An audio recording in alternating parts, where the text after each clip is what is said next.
আসসালামু আলাইকুম। আপনারা সবাই কেমন আছেন? আশা করি সবাই ভালো আছেন। আপনাদের দোয়ায় আলহামদুলিল্লাহ আমিও ভালো আছি। প্রতিদিনের মতো আজকেও আমি নতুন একটা রেসিপি নিয়ে হাজির হলাম। আজকে আমি বানাবো চিকেন পাকোড়া। এটা খুবই টেস্টি, ক্রিসপি একটা স্ন্যাক্স। ছোট বড় সকলেই এটা পছন্দ করবে।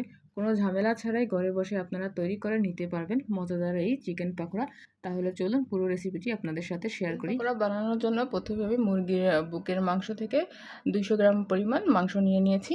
আমি হাড় ছাড়া মাংস নিয়েছি এবং দেখেন আমি মাংসটাকে এইভাবে কেটে নিয়েছি। এখন আমি এক এক করে সব মশলাগুলো মিশিয়ে দিব।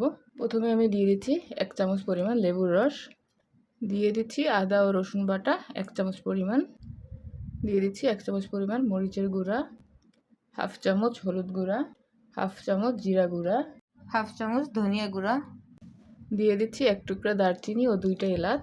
সয়া সস দিয়ে দিচ্ছি 2 টেবিল চামচ পরিমাণ, 1 টেবিল চামচ পরিমাণ টমেটোর সস, দিয়ে দিচ্ছি স্বাদ মতো লবণ, 3 টেবিল চামচ পরিমাণ ফ্যাটানো টক দই। আমি আরও দিয়ে দিব 2টা বড় সাইজের পেঁয়াজ কুচি। আমি পেঁয়াজটাকে একটু বড় বড় সাইজ করে কেটে নিয়েছি। দিয়ে দিব 3টা কাঁচামরিচ কুচি, দিয়ে দিব কিছু ধনেপাতা। আমি আরও দিয়ে দিব 3 চামচ বেসন। এই বেসনটা বাইন্ডিংয়ের কাজে সাহায্য করবে। আর দিয়ে দিব 1 চামচ চালের গুঁড়া। আপনাদের কাছে যদি চালের গুঁড়া না থাকে তাহলে আপনারা কর্নফ্লাওয়ারও দিতে পারেন। এখন আমি এগুলো আস্তে আস্তে খুব ভালো করে মিশিয়ে নিব। এটা আপনারা সময় নিয়ে ভালো করে মিশাবেন যাতে চিকেনের সাথে মশলা এবং বাকি উপকরণগুলো সব ভালো করে মিশে যায়।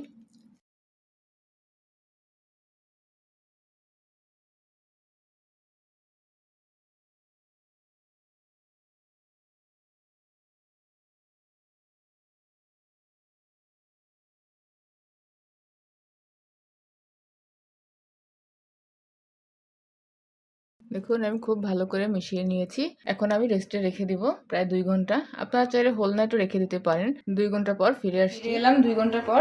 এই দেখুন আমার চিকেনটা অ্যাডজাস্ট হয়ে গেছে। এখন আমি উপর থেকে আরও কিছু ধনেপাতা দিয়ে একটু মেখে নেব।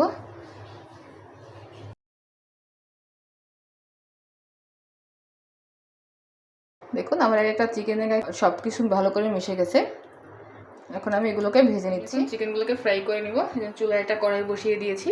এখন দিয়ে দিব তেল। তেলটা ভালো করে গরম হয়ে গেছে। এখন আমি এক এক করে সব চিকেনের টুকরোগুলো দিয়ে দিব।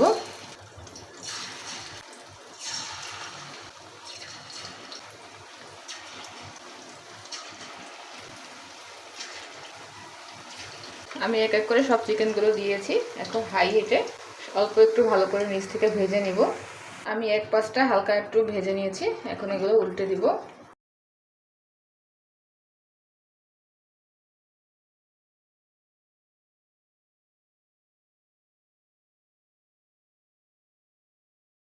এখন আমি অল্প আছে এটা ভালো করে ভেজে নিব। এটা আমি বেশি জাল দিব না, তাহলে ভিতর থেকে মাংসটা কাঁচা থেকে যাবে, উপর থেকে কালার হয়ে যাবে। এজন্য আমি অল্প আছে ভেজে নিচ্ছি।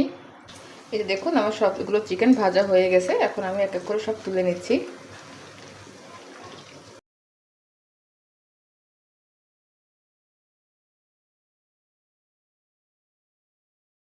এই যে দেখুন আমি ভেজে গরম গরম সার্ভ করে নিয়েছি আমার মজাদার চিকেন পাকোড়া। দেখুন পাকোড়াগুলো উপর থেকে কতটা ক্রিস্পি এবং ভিতরটা দেখুন কতটা জুসি হয়েছে এবং মাংসটাও দেখুন একদম পারফেক্টলি সিদ্ধ হয়ে গেছে।